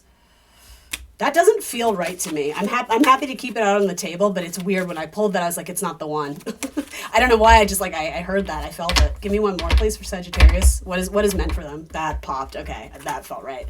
Spring equinox and rebirth. There's your Aries energy, too. And this one popped, too. The shaman, ancient healing wisdom. It's this one. Do you know how I know that? That came out in another reading, and the reading got deleted accidentally off my laptop. And I was like, really? Because that it was such a cool message. And so I was like, I guess I'll put the card back in. Maybe it's meant to come out in another reading. Boom, there it is. That's the one. I think some of you need to hear that. Rebirth. We talked a lot about that. Spring equinox, that's Aries energy. It's the start of the, zodiacal year. Stone people, I don't know, that's the earthy Sagittarius stuff, right? But I also think it has to do with the crumbling of structures. And again, the self-imposed limitations, the self-imposed walls that we've been hiding behind. But this is about sharing your wisdom of what you've learned. Yeah, interesting. We're going to read that. It's funny, I opened up to the spring equinox, though. Ancient healing wisdom. An illness, whether physical, emotional, or psychological, stems from an illness of spirit. It may be due to the soul loss, psychic intrusions, ancestral karma, or any other spiritual causes that could be contributing to the manifest condition for which you seek help. Whatever other methodologies or remedies you pursue, whether allopathic, alternative, or a combination, let the healing of your spirit be your priority. Know that the deepest spiritual wound is the illusion of being separate from Source, God, Great Spirit, or whatever name you give the Creator. It is a trick of the mind that creates this sense of separation. This is a time for deep healing, starting with your relationship with Spirit. Call upon your spiritual guides and ancestors to help you with any emotional, mental, or physical healing that you need. Call upon the Creator to assist you in mending any rift in your relationships with Spirit. Choose thoughts that support wholeness and well-being. Allow any darker thoughts or shadows to appear as well, but simply observe them as they arrive in consciousness, then dissolve. See yourself as healed, whole, and complete, and it shall be, right? That's that manifesting, right? Manifest like you already got it, like you already have it. Believe. All right, Sagittarius, thanks for joining me. Please remember to like, share, subscribe. I am trying to grow this channel this year. It's kind of like my main goal. I feel like this is what I'm meant to do. So help me get there. Like the video, leave a comment, help me gain some traction on YouTube. Tell the bots that you like this channel, right? But ultimately to get messages out to people who need to hear them and want to hear them. So I appreciate what you can do for me. Thanks for showing up to this reading. I love you guys. I will talk to you soon. Bye. Hello Pisces, Sun, Moon, Rising, and Venus signs. Welcome to my channel. Welcome to your tarot reading. We are doing it differently this time. We are pulling random cards from random decks that have been shuffled several times off camera in between all my readings. Do come into this reading with an open heart and an open mind, please. You are accountable and responsible for all your own actions and decisions. This is optional advice, guidance, and energy check-in. Setting the intention to get Pisces some clear, helpful, insightful messages that would be helpful for them to hear at this point in time. Let's see. I've already lost my train of thought for my spiel, but check the dialogue box below. Most of you are probably returning subs and know the drill. But yeah, let's try and have some fun and get you some good messages for Pisces. I hope you guys are doing well. Oracle card. I love my Pisces gang. Love it. I met a Pisces at my job, and she is a channeler. She does readings, but it's not via cards. She like channels, and she's just like super in tune, super chill, super sweet. I'm just like, oh, I like you.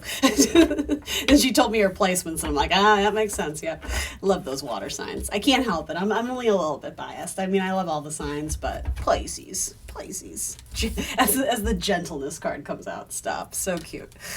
All right, gentleness, but also adventure. Let's not neglect to mention that. Love it. Love a good adventure. Love that card too. Paris, anyone? Tu parles français? All right, here we go. The Empress, to the Eight of Cups, to the Five of Wands. Is it worth it?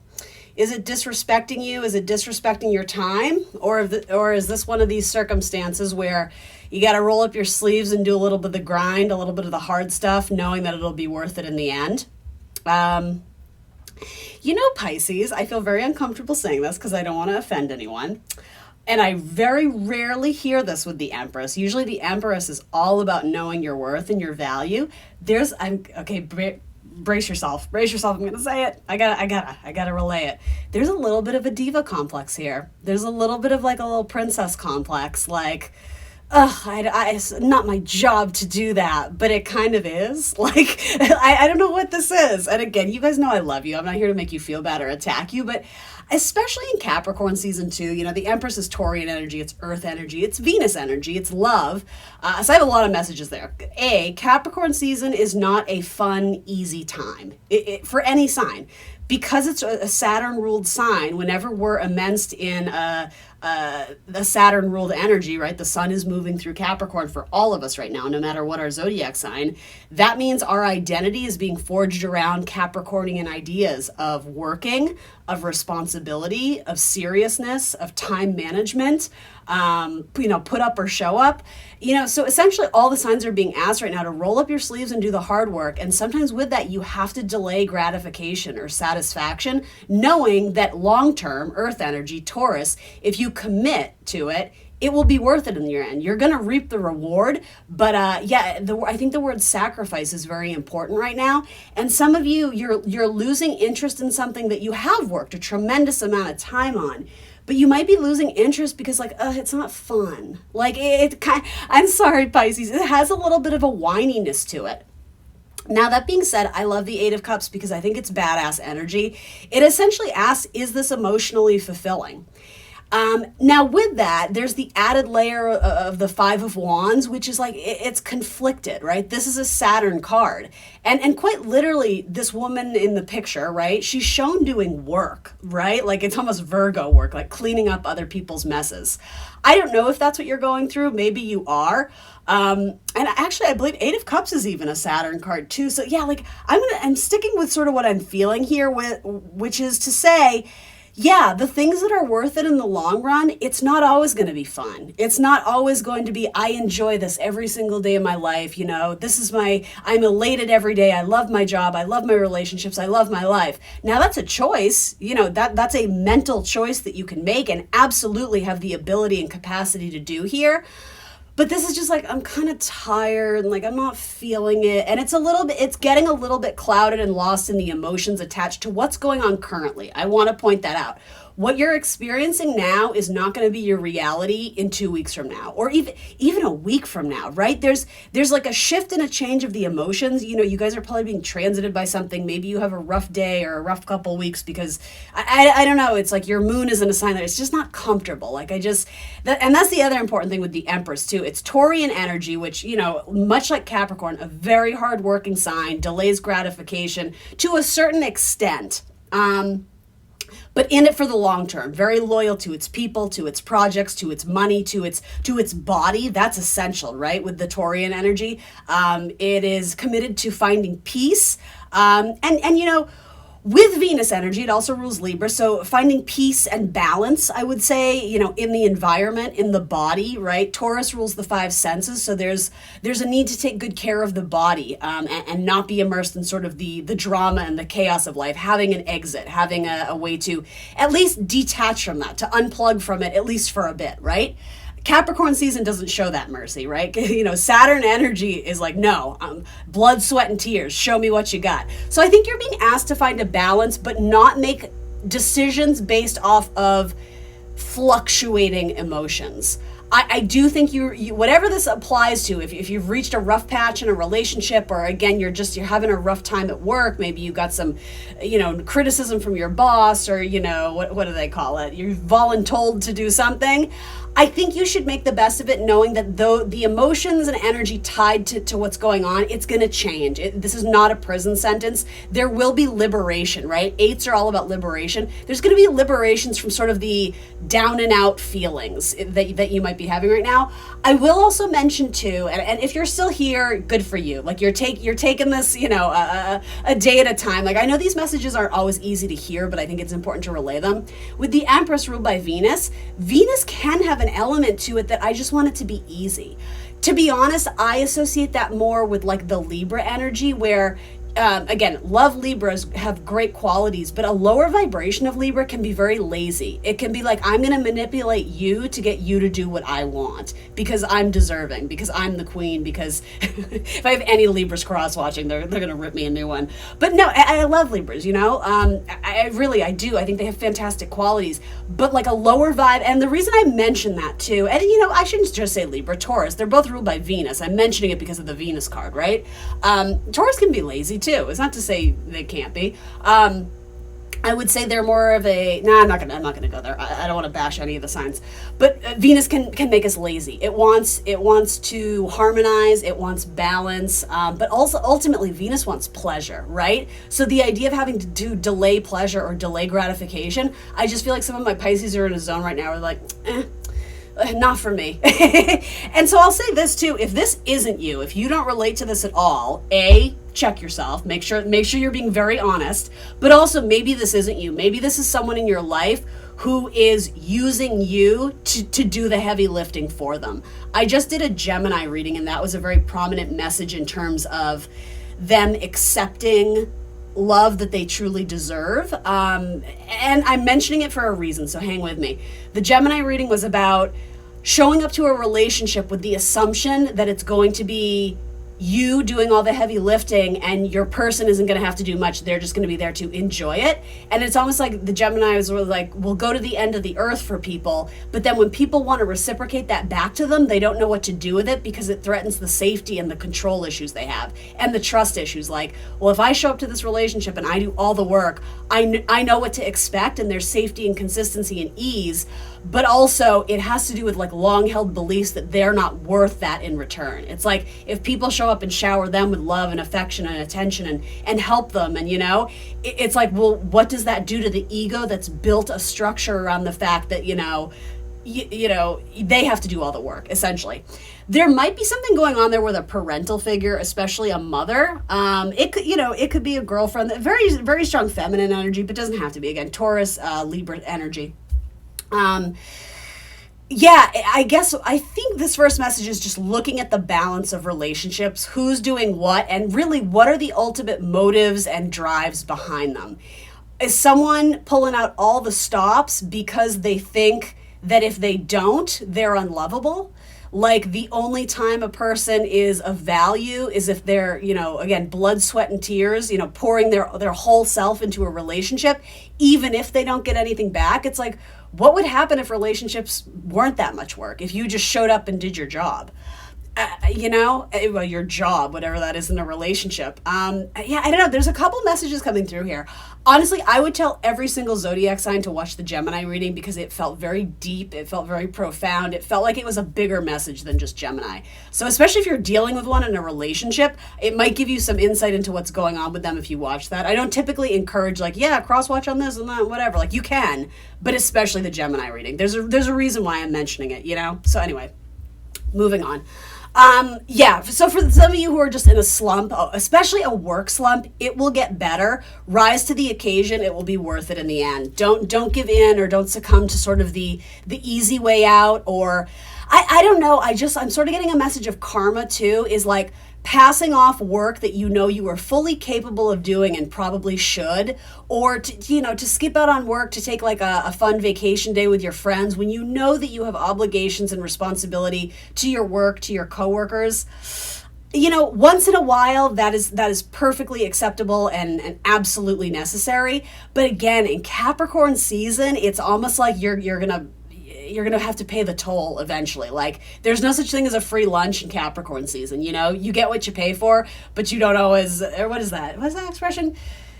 You get what you pay for, but you don't always pay for what you get. Is that right? There's, I don't know. Anyway, moving on. Moving on. So then the High Priestess, let's see. Again, kind of some divine feminine, possibly maternal or feminine energy, you know, sisters, cousins, friends, girlfriends, teachers, mentors, grandmothers, especially with those two next to each other. It's feminine, highly feminine energy. Yeah, so, but then you have the trine to the Wheel of Fortune. Bear with me, I'm wanting to say spiritual commitment breeds good luck and good blessings. And I know that's not going to make sense for all of you, but for some, it's funny, I know exactly who that's meant for. For some of you, that clicked instantly. Others of you, that might be a little bit clunky, but yeah, I'm wanting to repeat it again. Spiritual commitment breeds beautiful blessings. So commitment to yourself too, right? You know, our spirituality, who exists, your soul, right? Who exists inside your body.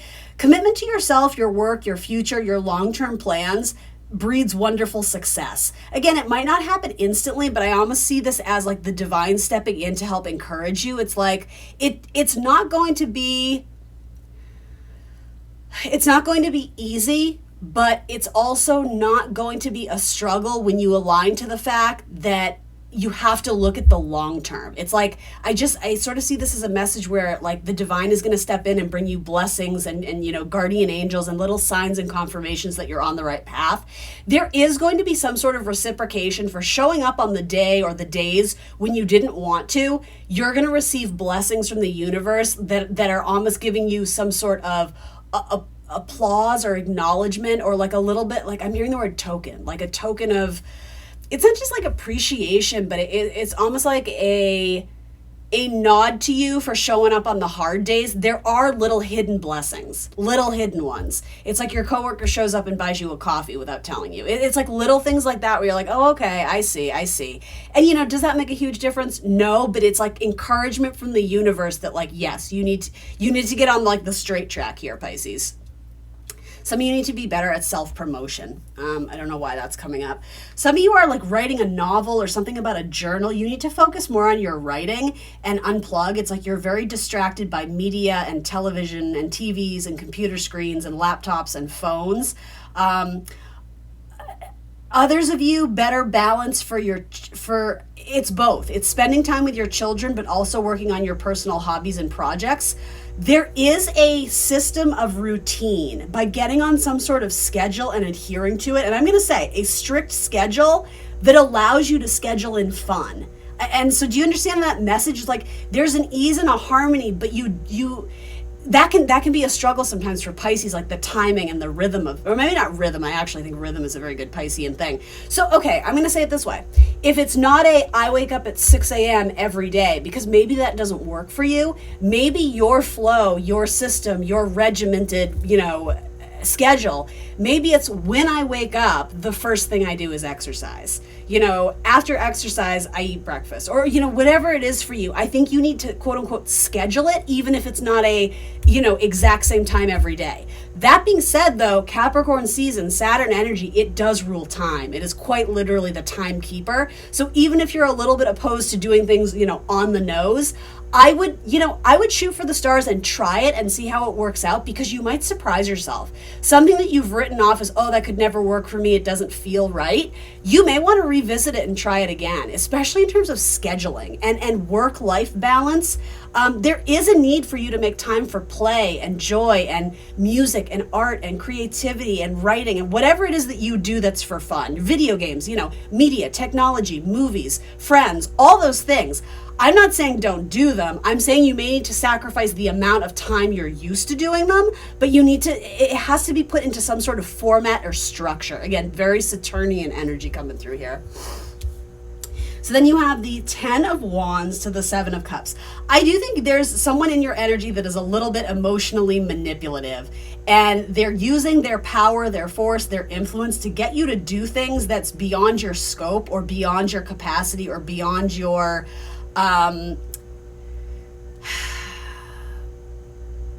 beyond your requirements and duty and dedication to them. And so that's an interesting message too, because it's almost reverse. It's like inverting the Saturnian message. Someone's coming down on you, with this kind of like, well, I'm your boss and this is your job and responsibility. But at the same time, you're throwing, and rightfully so, you're throwing back the Saturnian energy of limitations. It's like, yes, I absolutely work for you and I'm your employee, but my contract says that, I do this, this, and this. So if you're expecting this, I guess we're going to need to renegotiate my contract. There is kind of like a pushback, but I actually really like it for you, Pisces. Because just because you're being shown Saturnian energy doesn't mean that you're not supposed to be throwing it back as long as it's warranted. That's the thing. You have to have the substance and I want to say the substance and the power behind it, but it has to be true. You know what I mean? If you're just trying to sneak by and slide by and push off work, the Saturn's going to get you. But it also has to do with self-respect and with that Taurian energy, knowing your body's limits and what's good for you in your life and your structure, etc. I just sort of get this idea that someone slaps some extra work on you, and do keep in mind this could be a parental figure too. Someone may be guilting you or this kind of emotional burden of, well, you said you were going to help me paint the garage this weekend, right? This is your 70-year-old mother or whatever, and you're like, ugh. I can. It's not that I can't. But so ultimately you have to decide, is it worth putting the effort forward, or are you denying the person the lesson of Saturnian energy that you need to be more scheduled, and it's almost like you have to earn this, or sorry, I'm not phrasing it well, but it's like you're returning the Saturnian energy. It's like, yeah, I'm going to do that, when I can, because I have a full workload, so I'm not just going to change and rearrange my entire schedule to do this thing that you just sprung on me last minute, or do you know what I mean? We're all giving each other a little bit of push, right? And that's what Saturn does. It's not always comfortable, but it's gonna force us to step up and take the reins of our life, be accountable and responsible. Those are two words I always use in my readings, right? That's a huge Saturn word. I have a very strong Saturn in my chart, just in case you're wondering. I'm a fake Capricorn. No, but we're meant to spread the Saturn energy, not just have it imposed on us. It's both. I had a circumstance the other day where I was closing up the shop, right? And someone pulled in 5 minutes after we closed, right? And she bitched me out. And ultimately that was me getting Saturned a little bit, right? But at the same time, we close at this time, bitch. Sorry you didn't make it. That's Saturn. That's time. That's the imposition of us just wanting to live our lives and be in the flow and not be scheduled. Saturn says, sorry, we live in a world that is scheduled, and you have to, fit within those confines, right? So it's both. It wasn't a pleasant interaction, but we both were kind of ugh. You know what I mean? Saturn can definitely make you question yourself. It can definitely make you question your, what is a good word for it? I guess your self-worth, but also Saturn can be a perfectionist, right? I don't know why I'm talking so much about Saturn in your reading, but it feels warranted. Anyway, I'm going to move away from that because I can feel like it's getting into a weird territory. But I will say, sacrifice breeds blessings. The trine and the flow, let's just read that to reassure you. Harmonizes, aids, enriches, benefits, energizes, enjoys, eases, lubricates, gifts, rhythms or rhymes, I guess, supports, and indulges. There could also be assistance from a mother that really helps save the day. So interesting. Again, there's such a dual message of you reap what you sow, you get what you give. So I don't know. What is the circumstance, Pisces? You may be asking to help someone, and is it worth putting in that extra effort because a week later you're going to need help with childcare and you're going to be like, oh my God, Mom, can you come help me? So, there is give and take, but you also have to be very careful and cautious that you're not being emotionally manipulative or emotionally manipulated, because Saturn doesn't do emotions. Capricorn does. Yes, they, Capricorns do emotions, but that comes second. They're quite literally opposed by Cancerian energy. So the maternal, happy, family, and we're just loving life together in our happy little home. Saturn's like, no, you got to go make your way in the world. You can't be pampered. There isn't a cushion in life all the time. So anyway, interesting that you have a lot of Taurian energy here. All right, we're going to move away from that message because I feel like there's a different message about your love life coming through. Are you still with me, Pisces? Did I scare you off with my Saturnian energy? Let's talk about this. This feels lovely. This feels gentle and flowy. Some of you are going to go on a romantic adventure. I just heard embark. Embark on an adventure. That's not really a word I would use, so I know it's channeled. 10 of Wands to the 7 of Cups. So here's what I think. I think you guys reached some sort of finish line or milestone at work. And you really had to find the motivation to do it. And it's a little bit scattered, but you're going to get there, and then you're going to earn like an amazing vacation. And for some of you, you may end up connecting with someone who lives at a distance from you. Someone who wants to talk to you. It could be someone who's experienced some sort of ending in their life. I don't think this has to do with you. I think this person is having some sort of personal, it's not crisis because it's, I don't know, crisis to me denotes like this idea that something suddenly came up and it was shocking. That's not what this is. This is something that they've been going through for the long term. Someone in their life, and granted, I am talking about your person right now. Someone in their life may be facing a lot of health struggles or challenges, like end of life transitional type stuff. There may have been something involving like a car accident and needing to heal and recuperate and recover. There could have been a loss of a job. There could have been a very difficult and long process of a divorce, or possibly the idea of like again, third party stuff, like they were cheated on or so. Anyway, you have a person in your energy right now who they might not be presenting right now as a romantic lead or a romantic interest. However, there is a connection there. You guys are probably already in touch, though it's possible you could meet them. But yeah, I get the idea of messages from afar. So you probably don't live in the same radius or the same community. Maybe like a state over, or you met at a conference, or I don't know, when you used to live in that random city and you still kept in touch via Facebook, whatever. It's something like that. This person is capable of very strong emotional commitments. However, they have been burned in the past, so they're a little bit apprehensive and guarded. This person struggles to let their guard down a little bit. But I feel like you dream about them, maybe literally, but I meant that more in the sense of like, I don't know, just like this longing and this sigh of like, man, I really liked them, but it just never materialized. Or you've always had a crush on someone, but they've always been in a relationship, and so obviously you didn't pursue it, right?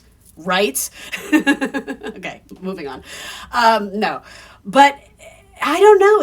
I think there's potential there, but you're gonna have to be patient, and again, watch your reasoning behind your actions regarding this person.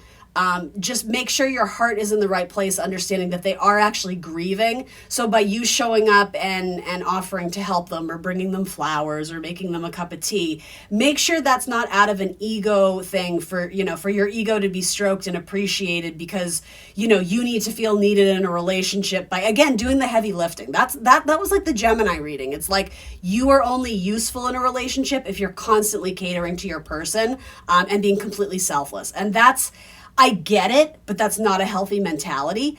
So I would just approach this person with friendship. And there's nothing wrong with showing up for this person and giving them a helping hand. I think it's totally warranted and needed. That being said, but make sure it truly is selfless and that it's for them. And not kind of you trying to sort of, I don't know, manipulate yourself into the situation so that they start seeing you as a romantic prospect sooner. Here's the thing, though, that's a very convoluted message for me, because I do see that happening. I don't know how I feel about the message, but it's not about that. I'm just the reader. I'm just relaying it. Some of you may be experiencing this already, especially with a Taurus. I see you not necessarily having a pulse on if this person has feelings for you, but spending time with them anyway and hoping that you change their mind, or that they start seeing you in a romantic light. Wow, this is very interesting. Do they? I think they are fascinated by you. I think they think about you a lot, but I think they are absolutely grieving from something that's sort of beyond their control. Like they've been hit with like a heavy loss, and that process of working through it It's a long process. It's not something that you can fix, Pisces. So there's nothing wrong with you engaging with this person and hanging out with them. But please, this is what I was trying to say. Please don't go into this with a mentality that you're going to fix them and that they need to be rescued and that you're going to save the day. Not your job, not your monkey, not your circus. Be the lovely, kind, compassionate, empathetic Pisces that you are. You know, do what you feel is right, whatever your heart is telling you to do. But in a sense, again, that sacrifice with Saturn energy, don't do it with the expectation of getting something back or getting something out of it, at least for the time being, because right now this doesn't necessarily seem romantic to me. It seems like a friendship that there's like a ... here. It's funny. I'm repeating things I said in the Gemini message. So there must be something to that. It feels like the end of a like pick your own ending book. It's like, I don't think the fates, the gods of fate and destiny have decided what's to come, because there is outcomes that haven't necessarily been chosen yet by the individuals. So in terms of how your energies would meet and collide, I don't know, there's a lot to be discovered here. I think, you know, in a dumbed down version of this card, you know, this could be the start of a fun adventure, but I think with earth energy all over this, we need to be grounded in reality and accepting the truth of what currently is and not get lost in like la la land of what could be. You know, don't get swept away in the potential that this person has. You need to really check in with yourself and be like, but what am I seeing now? Now, that being said, the flow, the trine, the aids, the harmonizes, enriches, benefits, energize, and joys, I do see that available in something that maybe starts off as friendship. Let's start some zodiac signs on that. I like that message. Again, just be cognizant on the true narrative of what's going on. Don't live in your head about this relationship. And I do think you're going to have to be a good advocate for yourself and express your truth. But you also have to be aware that adding more emotional weight to what this person is already going through, it might scare them off. And so here's the thing. I see no reason to not roll the dice, but again, I think you need to be considerate of this person's emotional capacity right now and not add anything more heavy and weighted to that. Like, if you can just be present and enjoy this and not have expectations and not need to put a title or a tagline or a status on what this is for a little bit, then great.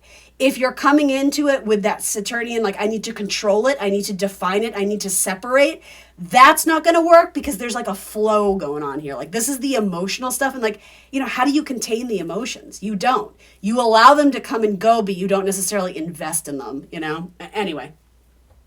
Yeah, Gemini, do you see that was the first thing that came out? I'm not saying you have to be dealing with a Gemini, but I think you need to go watch the Gemini reading. I think it's very, very important.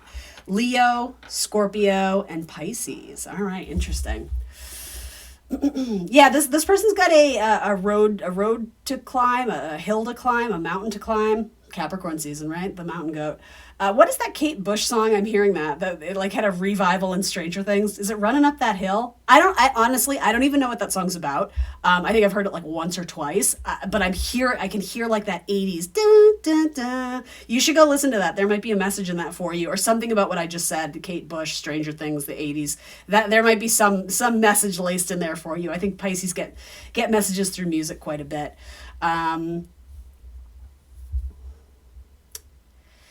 This is a weird message also, but it's like, commit to not knowing. Commit to the adventure of exploring something without expectation, which, to be honest, I think Pisces are actually pretty good at. So maybe that's a good message.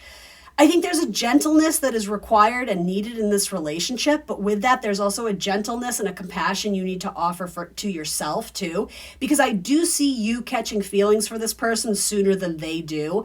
It's not that they don't have them. I don't think they're in a good place to be fully aware of what's going on. Very interesting. Very interesting. I like your reading, Pisces. I hope you got something out of it. We'll throw a few oracle cards at you. See what's up. Anything that Pisces for self-care needs to hear. Soulmate. The divine will provide you with love when you are ready.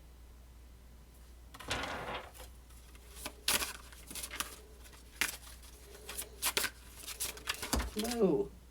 You are charming. Have confidence in your charm. A lot of people gravitate towards you because they like you for you. Look at that sexy little scandalous dress. Is that you, Pisces? Are you sexy and scandalous? And then receive. You are being asked to be open to receiving universal gifts. We talked about that, right? When you show up, there's little like not warning signs. There's little gifts along the way. I don't know how else to say it. Anyway, confirmations. This could come in the form of love, money, compliments, healing energy, and universal wisdom. Know that you're worthy of these gifts and open up to them. Love that. All right, let's do one of these.